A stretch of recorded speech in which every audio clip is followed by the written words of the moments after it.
आपण पाहत आहात युवाग्राम 24 न्यूज. सडेतोड बातम्या म्हणजे फक्त युवाग्राम न्यूज नेटवर्क.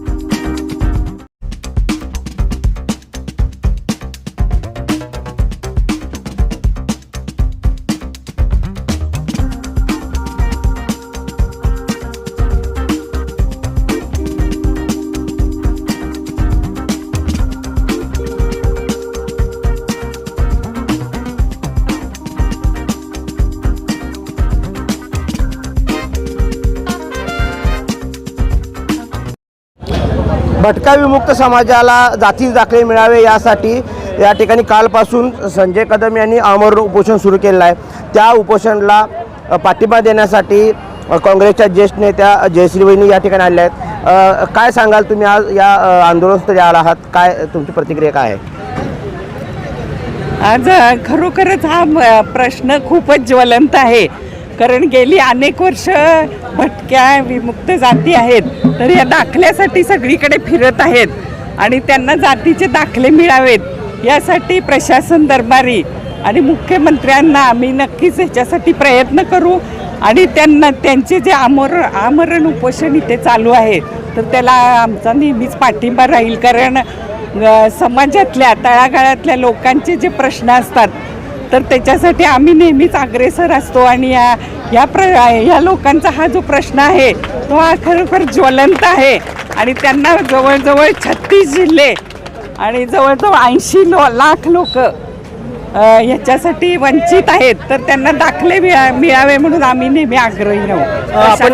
आपण या ठिकाणी पाहतोय की जे सत्ताधारी भाजप असेल किंवा शिवसेना गट असेल किंवा अजितदादा पवार गट त्यांचं कुठेतरी आंदोलनाकडे लक्ष नाही आहे. मात्र तुमचे जे महाविकास आघाडीचे राष्ट्रवादीचे दोन आमदार आहेत किंवा काँग्रेसचे 2 आमदार आहेत, आता पावसाळी अधिवेशन सुरू आहे, त्या 4 आमदारांना तुम्ही सांगणार आहात का की हा प्रश्न तुम्ही विधान भवनात उपस्थित करा म्हणून? हो, नक्कीच हा प्रश्न मी विधान भवनात आता आमचे जे आमदार आहेत तर त्यांच्या कानावर घालून यांचा प्रश्न सोडवण्यासाठी नक्कीच त्यांना सांगेन मी.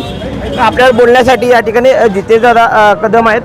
दादा, तुम्ही काय सांगाल? आंदोलन सुरू आहे, नाही चर्चा करा, पण सत्ताधारी जे भाजप किंवा शिवसेना किंवा अजितदादा पवार गट असेल त्यांचे कोणच लोक यांच्याकडे लक्ष द्यायला तयार नाही असा यांचा आरोप आहे. आणि दुसरीकडे जे तुमचे जे सत्तेत जे आमदार आहेत महाविकास आघाडीचे त्यांच्या मार्फत तुम्ही पावसाळी अधिवेशनामध्ये हा कुठे प्रश्न उपस्थित करणार आहात का?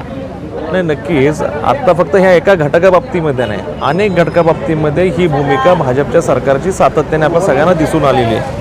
2014 पासून आपण सगळेजण पाहतोय प्रत्येक जातीमध्ये वाद निर्माण करून त्या ठिकाणी त्यांना पूर्णपणे भूलथापा देऊन त्यांना बळी पाडण्याचं काम सातत्याने भाजप सरकारच्या माध्यमातून करण्यात आलेलं आहे. आणि आज त्याचाच एक भाग म्हणून हे सुद्धा आज आंदोलन उभं राहिलेलं आहे. आणि या आंदोलनामध्ये सुद्धा ज्या त्यांच्या मागण्या आहेत त्या निश्चितपणे तिथंपर्यंत पोचल्या पाहिजेत यासाठी या अधिवेशनामध्ये आमच्या माध्यमातून, वहिनींच्या माध्यमातून इथले स्थानिक आम्ही जे काँग्रेसचे कार्यकर्ते आहोत आम्ही सगळेजण निश्चितपणे आमच्या नेत्यांपर्यंत हा विषय पोचवू आणि निश्चितपणे ते पुढे मांडण्याचा प्रयत्न करतो. जे संजय कदम यांनी आरोप केला थोड्या वेळापूर्वी, या ठिकाणी कोणत्याच प्रकारची सुविधा या ठिकाणी दिली नाही. पाणी असेल की शौचालय असेल, लाईट दिलेली नाही आहे आणि महत्त्वाचं म्हणजे 24 तास उलटून गेलेत, मात्र इथं वैद्यकीय पथक यांना तपासण्यासाठी आलं नाही. अन्न पाणी पूर्ण सोडलेले आहेत. काय सांगाल? यामध्ये नवीन काही नाही आहे. ह्याच्या आधीसुद्धा आपण सांगलीमध्ये जी आंदोलनं पाहिलेली आहेत त्या सगळ्या आंदोलनांमध्ये हीच पार्श्वभूमी आपल्या सगळ्यांना बघायला मिळालेली आहे.